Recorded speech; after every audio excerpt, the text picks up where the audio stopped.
15h28, toujours bien branché sur les ondes de Bleu FM. Merci d'ailleurs de passer votre après-midi avec nous. Et à cette heure-ci, je suis bien content. J'aime ça recevoir des gens ici dans nos studios. C'est une personne que je connais, que je connais par amis interposés, tout ça. On s'est connus. C'est un intervenant psychosocial, mais également un artiste. On va parler avec Michel Langelier. Michel, salut. Salut, mon cher JF. Comment ça va? Ça va très bien, content d'être là. Merci de me recevoir. Je suis vraiment content que tu sois là parce que toi, on va le dire, les gens vont en prendre en parlant ensemble. Tu es un artiste d'abord et avant tout. Tu es originaire de la MRC Rocher-Percé. Donc, avant d'aller plus loin dans l'entrevue, je vais te laisser te présenter. Okay. Tu es originaire de où? Puis ton bagage un peu. OK, je suis originaire de Chandler, c'est ça. Puis après le secondaire, moi je suis parti déjà en 83 partir étudier en théâtre, c'était quelque chose, hein. Fait que je suis parti étudier en théâtre. J'ai commencé comme ça. J'ai fait un Puis on va dire en 83, on est en Gaspésie. Oui, voilà. Le théâtre là, c'est pas quelque chose qui est accessible. Là. Même les conseillers en orientation ne savaient pas quoi me dire, comment me diriger dans tout ça. J'ai dû me débrouiller à partir de là déjà. Ils te regardaient comme un extraterrestre. À peu près, oui, c'est ça, parce que c'était pas dans la norme vraiment.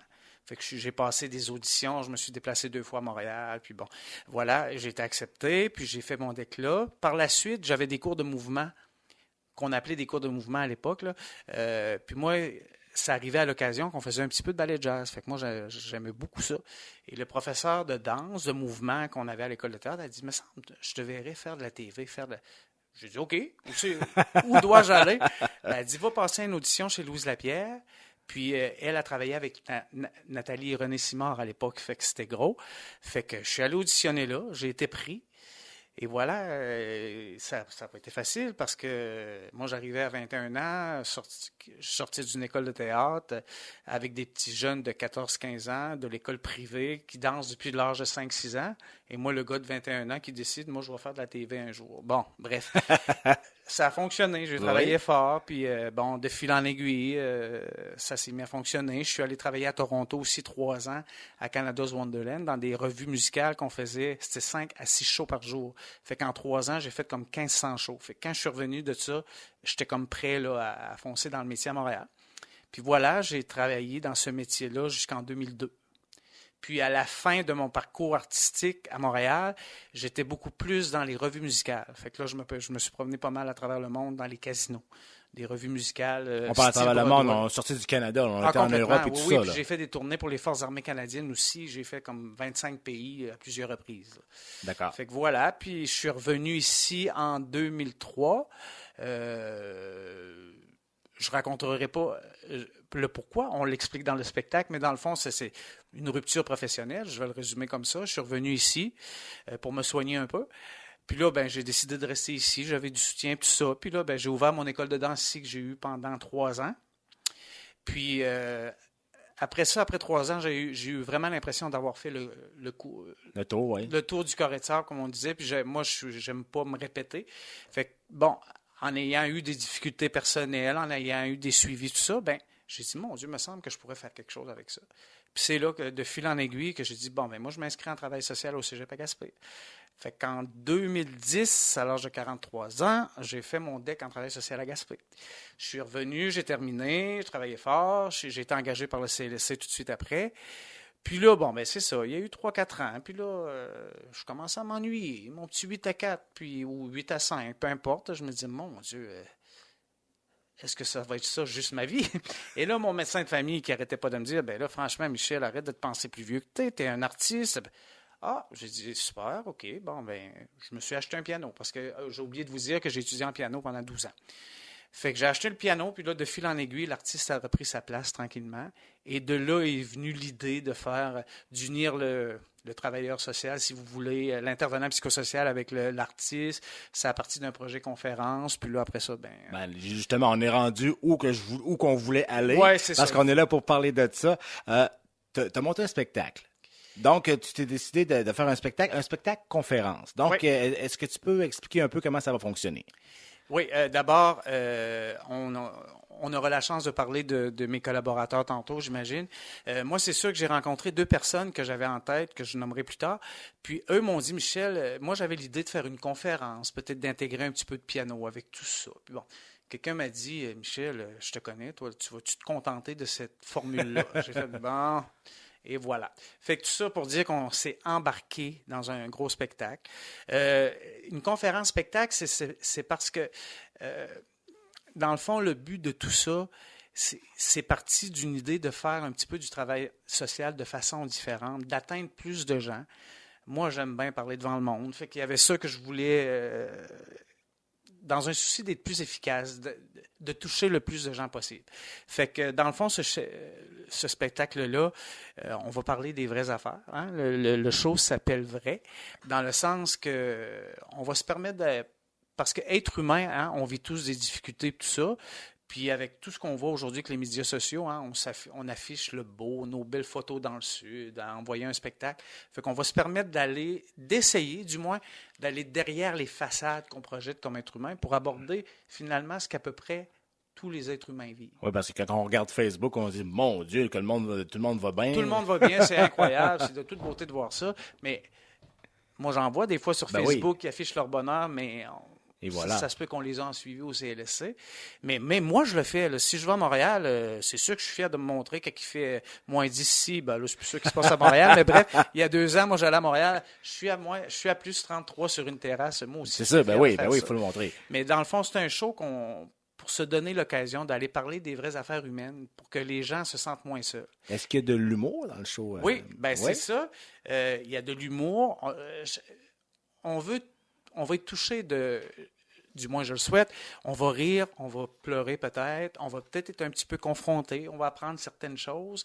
Puis voilà, si quelqu'un ressort de là en disant « Tabarouette, je suis pas tout seul à vivre ça, je suis pas si fou que ça, c'est normal de vivre ça », ben moi, ma mission va être accomplie. Tu sais.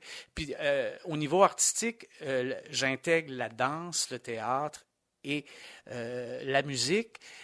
C'est pas dans le but de faire un show de danse ou de faire un show de piano. Là. C'est vraiment tout ce qui a été choisi a une signification. D'accord. C'est vraiment pour venir appuyer un propos qu'on parle, pour augmenter l'émotion ou d'un sujet très sérieux pour passer à un sujet plus léger, pour diminuer la tension. Bref, tout ça. Fait qu'on va se promener dans tout ça. Moi, je l'appelle mon show de doudoune couverte réconfortante. Est-ce qu'il y a une interaction avec le public? Est-ce que le public doit répondre? Est-ce que... oui, mais on va surtout leur poser des questions. Moi, je souhaite que les gens repartent avec un petit peu de questions. D'accord. Qui devront peut-être réfléchir, tout ça. C'est un show d'espoir. C'est sûr qu'on parle des choses, pas juste les... Hein, bien sûr, la vie est faite de choses...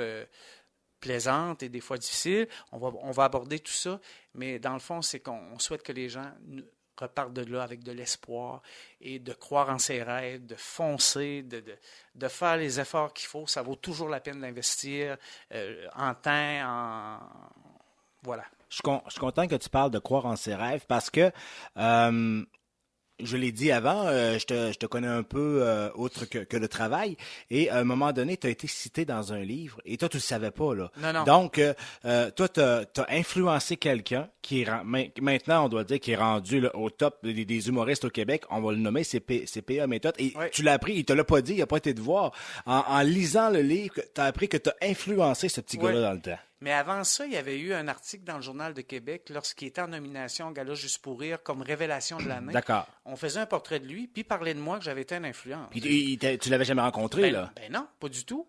Fait que là, j'ai lu ça, puis j'ai été complètement renversé. C'est probablement les moments où j'ai été le plus touché dans ma vie. Puis là, quand c'est paru dans son livre, quelqu'un m'a envoyé l'extrait.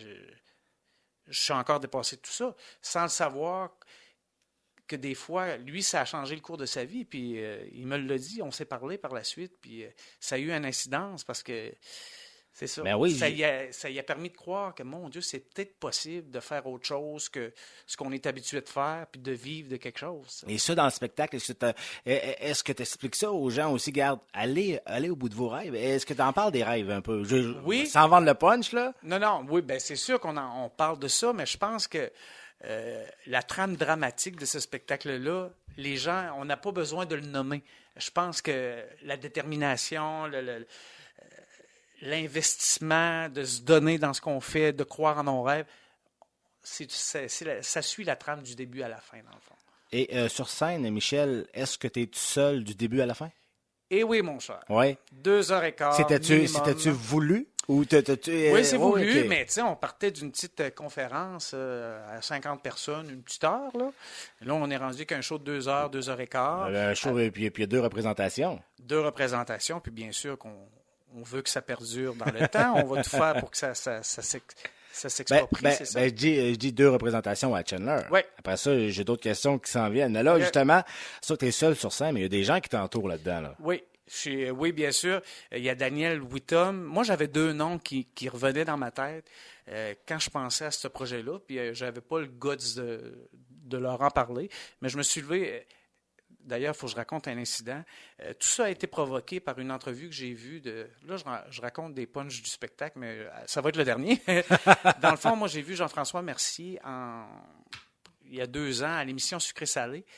Puis il disait que faire de la scène, c'est tellement euphorisant que tu as l'impression parfois que ta propre vie vaut plus la peine d'être vécue. Ben, je me sentais un peu comme ça dans ce temps-là. Puis c'est ça qui a fait en sorte que je fais OK, demain, là, mon projet, là, j'appelle les gens à qui j'ai confiance, puis tout ça, puis j'essaie de partir la machine. Puis c'est comme ça a été vraiment un moteur qui m'a motivé à commencer l'histoire. Fait que voilà, c'est ça. Il y a Daniel Wittom que j'ai téléphoné, parce que Daniel, c'est quelqu'un de persévérant, pour ceux qui la connaissent. Puis c'est quelqu'un qui s'intéresse beaucoup. Elle est beaucoup impliquée à l'école au niveau de sensibiliser les jeunes aux problématiques, tout ça. Fait qu'elle est beaucoup dans cet univers-là qu'elle connaît assez bien. Puis je savais qu'elle avait un rêve, elle, d'écrire un scénario un jour. Fait que j'ai comme proposé ça, mais tu sais, bon, sans savoir trop où on s'en allait. C'est la première que j'ai appelée. Elle a accepté tout de suite. Ensuite, c'était Jacques Lévesque, celui qui travaille à la Polyvalente, animateur à la vie étudiante et bien plus, un génie du cinéma et des effets. Bon, Oui, bref. parce que c'est lui qui s'occupe souvent des spectacles qui viennent ici. Les gens qui viennent, là, qui sont habitués de faire des grands spectacles partout à Montréal, ils arrivent ici. Et wow! Oui, avec puis Jacques, le gala Pulsar ici, pour les gens, c'est normal, mais il n'y a pas ça partout au Québec, là. C'est unique ce qui se passe ici. Oui. Fait que moi, je savais que cette personne-là pourrait peut-être. Puis c'est lui d'ailleurs qui m'a dit, dis-moi, je te connais, il me semble que tu te contenteras pas de ça. Fait que comme il est aussi motivé que moi, bref, tout ça a pris place tranquillement. Le scénario, on a écrit pendant 1 an. C'est Daniel qui l'a écrit de faire. Mais bien sûr que je lui ai raconté. J'étais un petit peu aux côtés d'elle à l'occasion, puis tout ça. On a travaillé là-dessus. Puis après ça, Jacques est rentré tranquillement au niveau de la mise en scène. C'est Jacques qui fait la mise en scène. C'est lui aussi. Ce qui est spectaculaire dans le spectacle, moi, je suis bien fier de ça, c'est qu'on a un gros écran où tout au long du spectacle, il va y avoir des projections pour venir appuyer le propos, pour plein de raisons. Fait que c'est un gros écran que Jacques et Simon Hood, je tiens à le remercier ici publiquement, travaillent dessus depuis des semaines. Elle est grandiose, l'écran. Fait que Jacques aussi travaille à la conception de toutes les images qui vont avoir lieu pendant ce spectacle-là. Et c'est pas banal. Et on parle, tu l'as mentionné, je vais le mentionner, c'est un spectacle d'environ combien de temps? Ben, 2 heures plus entracte, là. Ça se peut que ce soit 2h30 avec entracte. Donc, on va passer, comme tu dis, t'as doudoune, comment tu disais ça? Oui, mon show réconfortant. Réconfortant, là. Doudoune, là, c'est ça. Fait que, mais c'est ça, là, on se disait, mon Dieu, 2 heures, c'est beaucoup, mais on peut plus enlever rien. Parce que tout se suit. C'est prêt, là? Ben, pas à 100%, mais ça va super bien. Mais c'est sûr que nous, Jacques, c'est un perfectionnisme aussi, fait que c'est sûr qu'on va essayer d'obtenir le maximum qu'on peut. Maintenant, il y a des billets qu'on peut acheter. Il y a sûrement une page Facebook qu'on peut aller consulter pour avoir de l'information. Ben, merci de m'offrir la chance d'en parler. Oui, il y a la page Facebook. Vous pouvez vous y abonner. Vous tapez dans le fond, dans le petit mot recherche, là, vraie conférence. Ça vous amène direct dessus. Puis vous pouvez vous abonner à la page. Puis, tu parlais des billets. Oui, les billets sont en vente. On a déjà plus de 60% de billets dévendus. Puis, sont en vente là, au Couche-Tard, chez Irving à Chandler, JL Vidéo à Grande-Rivière, si ma mémoire est bonne. Exactement. Et admission.com. Possibilité sur le réseau d'admission.com. Admission.com, parce que c'est avec Sapinard. C'est avec Sapinard. Qui ont embarqué dans le projet également. Oui, merci de me le rappeler. Louise Meunier aussi, c'est une des premières que j'ai consultées pour voir si elle embarquait là-dedans, parce que j'avais besoin d'elle aussi, son expertise. Je veux dire, elle travaille avec Sapinard depuis des années, fait qu'elle sait ce qu'elle fait. Fait que oui, je suis très bien entouré. J'ai lu justement ce que vous aviez envoyé aux médias et on dit ici, le mot d'ordre du spectacle, c'est quoi? Le mot, il était marqué le mot d'ordre du spectacle. C'est? J'imagine pas de morale. Non, le mot d'ordre, OK. si tu vis, Si tu le vis, c'est humain, c'est tout. Dans le fond, ne jugeons pas ce que nous ressentons. Si on le ressent, c'est humain. Si on a peur, c'est humain. Fait que c'est un peu ça l'approche de tout ça. Donc, on va aller rire, comme tu le dis, on va aller pleurer. On va pleurer, mais pas... non, c'est ça, exactement. On va aller chercher, on va être touché dans l'émotion. C'est un show avec l'émotion, là. Parce qu'on... Oui, on va assez loin. On n'en dira pas trop parce qu'on va rentrer dans... Tu vas commencer à nous conter le spectacle au complet. Puis là, j'ai tellement hâte de commencer de le faire, ce show-là, que là, ça me démange. Hein, donc, la première, c'est le 20 avril. 20 avril, oui. Le 20 avril qui tombe un soir de semaine. Un vendredi soir, le 20 avril. Et la deuxième... samedi d'après. Un après l'autre. Donc, les gens qui peuvent pas y aller le vendredi, on peut y aller le samedi. Exactement. JL Vidéo à Grande-Rivière, couche-tard à Chandler, admission.com. On invite les gens à aller faire un tour. On va se reparler, c'est sûr, peut-être avant le 20 avril. Là, c'est la promo du début pour en parler, mais je veux que tu reviennes en parler peut-être 1 ou 2 semaines avant le spectacle, savoir là, comment on se sent. Offre acceptée. Hey, un gros merci, Michel. Hey, merci beaucoup à toi. Mot de Cambronne et on se reparle sous peu. Super, merci beaucoup. Bye-bye.